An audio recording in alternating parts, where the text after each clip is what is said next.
So far, so good on our animation. Now all we need to do is get the camera involved. So what I'm going to do is I'm actually going to leave our hero camera alone, and I'm going to create a brand new camera just to follow this animation. So I'm going to just create a new one. And I was thinking originally about doing a target camera, but I figured it'd be more fun to animate the camera completely on our own. So I'm just going to call this Hero 2.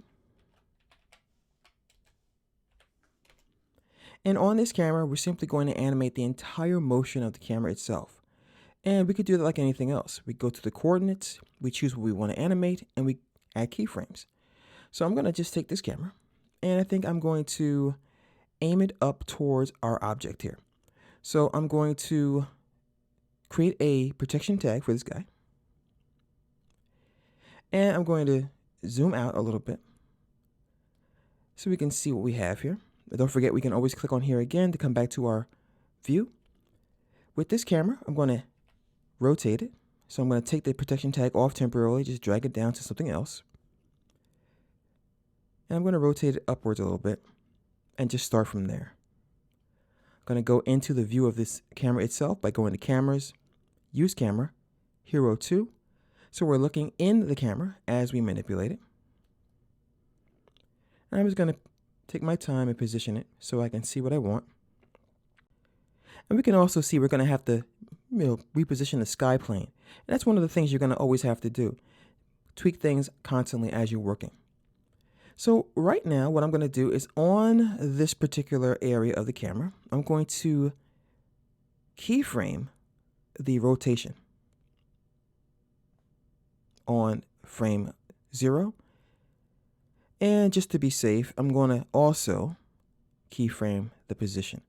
We're not scaling the camera, so I'm not worried about that at all. And as the box lands, I know I want to follow its path. So here, when the box is actually on the ground, we're simply going to rotate the camera. Going to make sure that I land like so.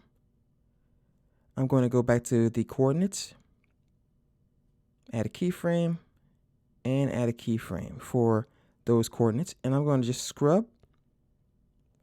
And I always do this. I make sure that everything is going the way I want it to go.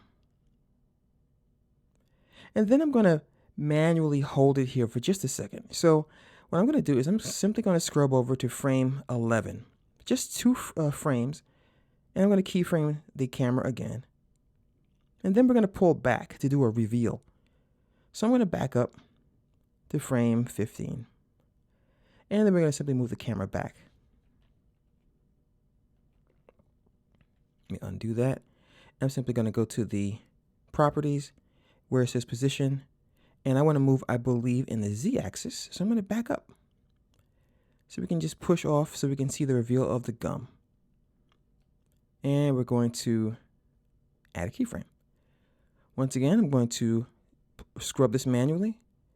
Make sure everything's working properly. Gum bounces. We pull back to reveal the gum. And it looks pretty good.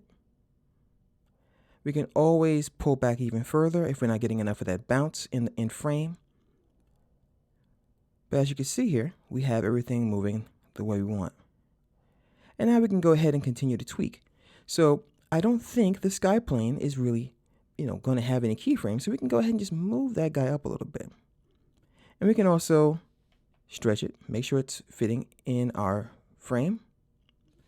I'm going to scrub and just make sure he stays put. And when we pull back, we can see some of that sky. So I can continue to manipulate that later on. So of course, if you read the script, you'll have what it says, brought to you by Arctic Bite Gum, blah, blah, blah, blah, blah, blah, Arctic Bite. And there we have our animation for not only the box, but also the camera. And if you want to get a little fancier, you can take the camera and maybe on the last frame, as it gets to frame 15, we could do a little bit of a rotation on the camera itself so that you have an angle. So you could do all kinds of cool stuff. All right. So that is our animation on the camera and our box for the Arctic Bite Gum project.